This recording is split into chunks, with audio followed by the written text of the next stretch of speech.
There is a quiet tension that hides beneath modern life, a subtle force that shapes our decisions, our fears, and even our dreams. It is the pressure to control, to hold life firmly in our hands, to make it predictable, manageable, and safe. We rarely question this impulse, because the world has taught us that control is strength, control is intelligence, control is success. But what if this belief is another illusion of the ego? What if the desire for control is not a sign of wisdom, but a sign of fear? And what if true freedom arrives only when we learn to loosen our grip? Today we explore one of the ego's most powerful and deceptive instincts, the need to control life. This is the force that tightens the body, narrows the mind, and traps us in cycles of anxiety and resistance. But when seen clearly, it becomes the doorway to an entirely different experience of existence, one rooted in openness, trust, and profound ease. From childhood, we are taught that the world is something to manage, something to overcome, shape, and dominate. We learn to organize, strategize, and plan. We are rewarded for discipline, structure, and certainty. But beneath this conditioning rests a deeper psychological pattern. The ego equates control with survival. To the ego, uncertainty is dangerous. The unknown is threatening. The future must be anticipated, shaped, controlled, otherwise life feels unstable. The paradox is that life is unstable. It always has been. It always will be. And this instability is not a flaw, it is the essence of existence. Trying to impose absolute control over reality is like trying to command the tide. You can build walls, but the ocean will still rise. You can shout orders, but the water will not listen. The ego cannot accept this. Its very identity depends on the illusion that it is the captain of the ship, the architect of destiny, the master of fate. And so it grasps, it pushes, it fights. Not because it is strong, but because it is afraid. Control is not a single behavior, but a complex architecture within the mind. It manifests in thought, emotion, action, and imagination. Here are 3 pillars of this architecture. 1. Mental control. The ego attempts to control life by controlling thought. Endless thinking becomes a strategy to predict, avoid, and manage the future. But thought cannot tame the unknown. It can only create simulations, and these simulations often become prisons. 2. Emotional control. The ego tries to suppress feelings that threaten its identity. Fear, vulnerability, sadness, uncertainty. Yet the more we resist emotions, the stronger they become. Suppression is not mastery. It is avoidance. 3. Control through identity. Perhaps the most powerful mechanism. The ego maintains control by clinging to a self-image. I am this kind of person. I would never do that. This is who I must be. Identity becomes a cage disguised as a throne. In this way, control permeates every part of human experience.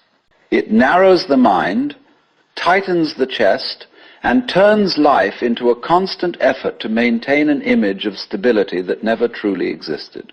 Why does the ego cling so desperately to control?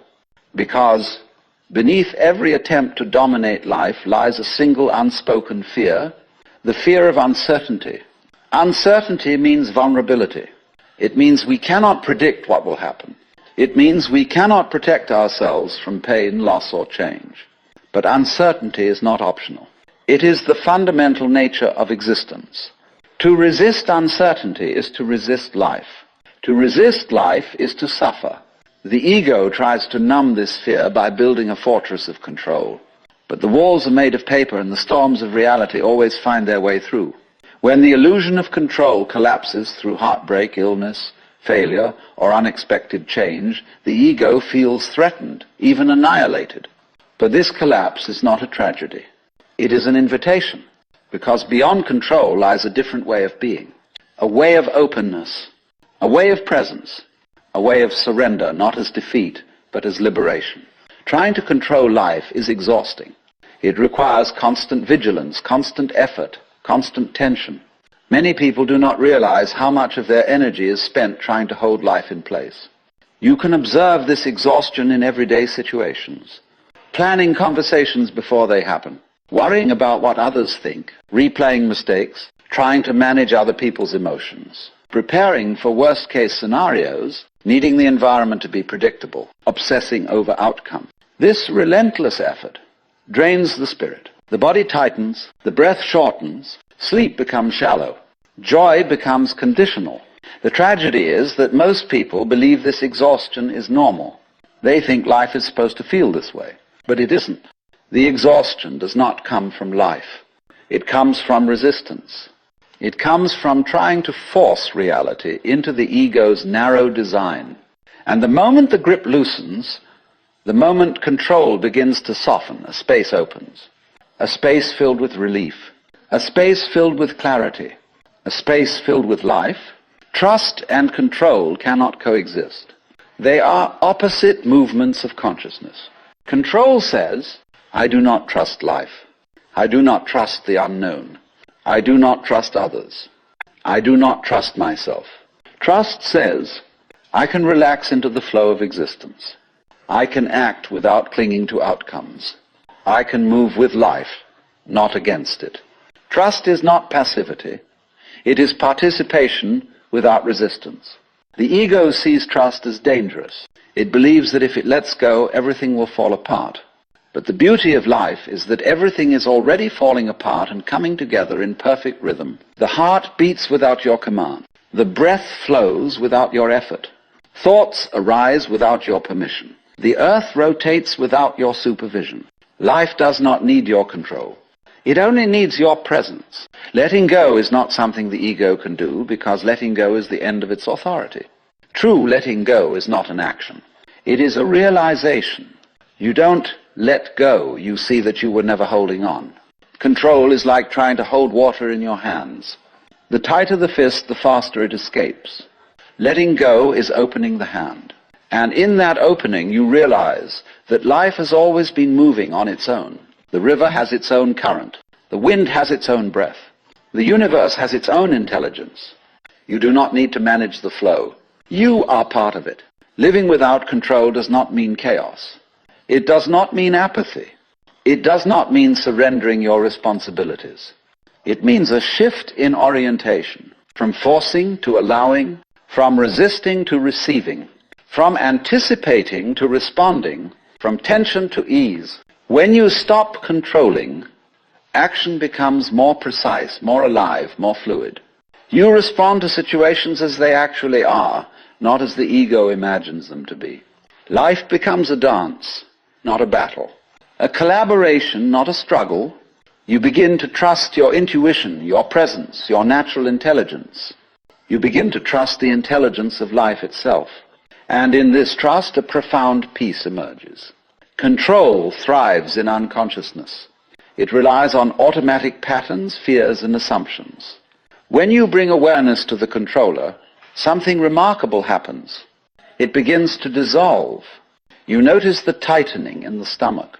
You notice the racing thoughts. You notice the urge to manipulate outcomes. You notice the fear beneath the need for control. And in that noticing, a space opens. Awareness is like sunlight. When it shines on the ego's illusions, they lose their power. You do not have to fight the controller. You simply observe it. And what you observe, you are not. You are the awareness in which the impulse arises, not the impulse itself. This insight is the beginning of freedom. When control dissolves, what remains? A peace that is not dependent on circumstances, outcomes, or guarantees. A peace that is rooted in presence, not prediction. A peace that arises from being, not doing. This peace allows you to meet life as it comes.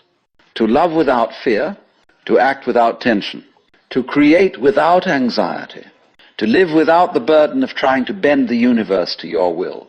It is a peace that comes when you realize life is not happening against you. Life is not happening for you. Life is simply happening, and you are part of its happening. When this becomes clear, the need to control loses its appeal.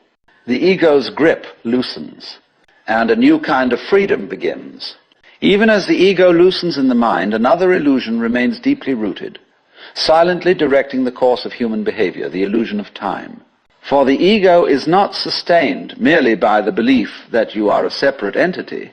It is equally sustained by the belief that you exist across time as a story stretching from the past into the future.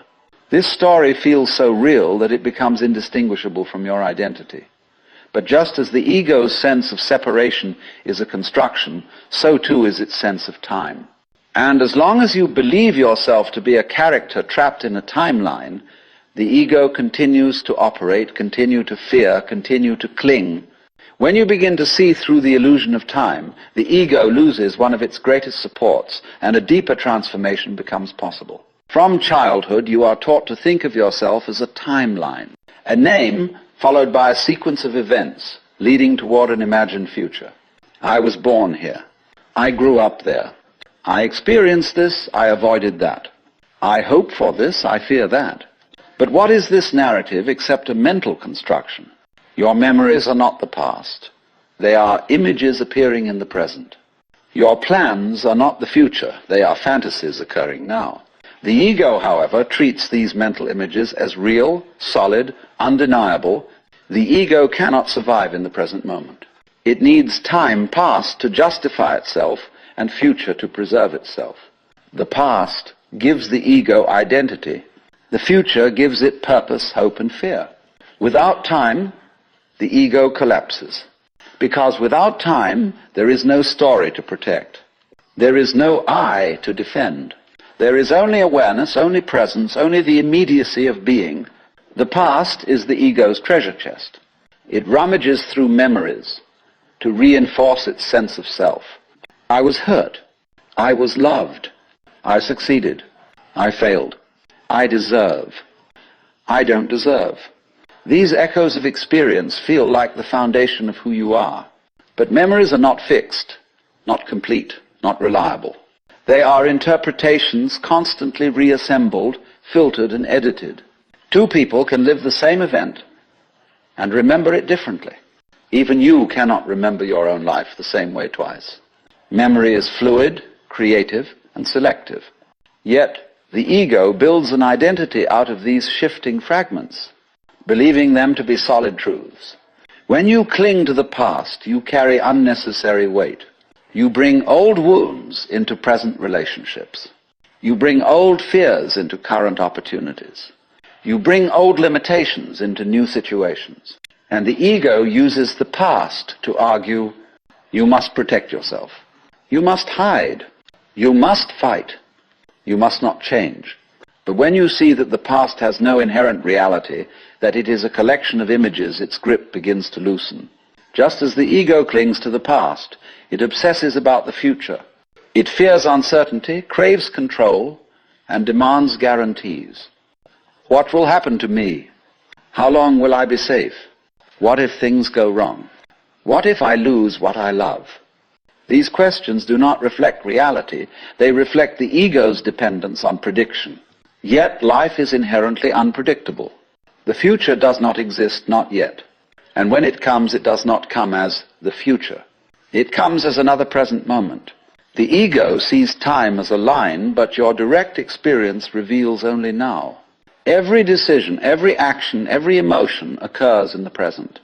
The future is never lived, it is only imagined. And the ego feeds on this imagination. It creates fears that paralyze you. It creates desires that torment you. It creates expectations that disappoint you.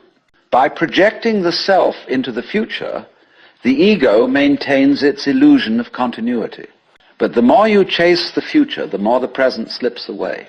If the ego had a natural predator, it would be the present moment. Because in the present, there is no story, no timeline, no past self, no future self, no identity to defend. There is only direct experience, pure, immediate, unfiltered. Everything the ego constructs dissolves in the clarity of presence. The ego cannot operate when you are deeply aware. It cannot argue with life, cannot negotiate, cannot resist.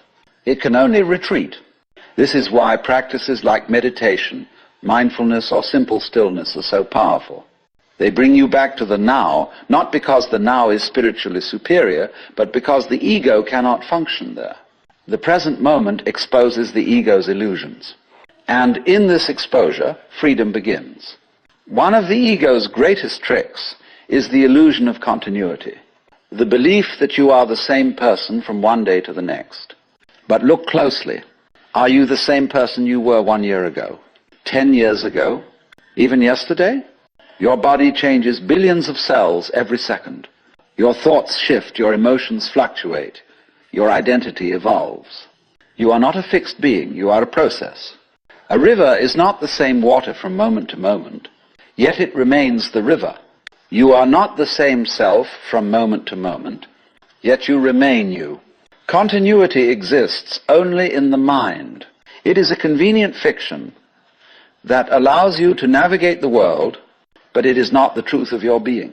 When you see yourself as a process rather than a fixed identity, the ego begins to dissolve. The ego is obsessed with becoming successful, becoming enlightened, becoming worthy, becoming complete. This obsession creates endless tension. You live your life as if your true fulfillment always lies in the next moment. The ego promises, when I achieve this, then I will be happy. When I fix myself, then I will be whole. When I gain enough, then I will be secure. But the ego's then never arrives, because the ego needs dissatisfaction to keep itself alive.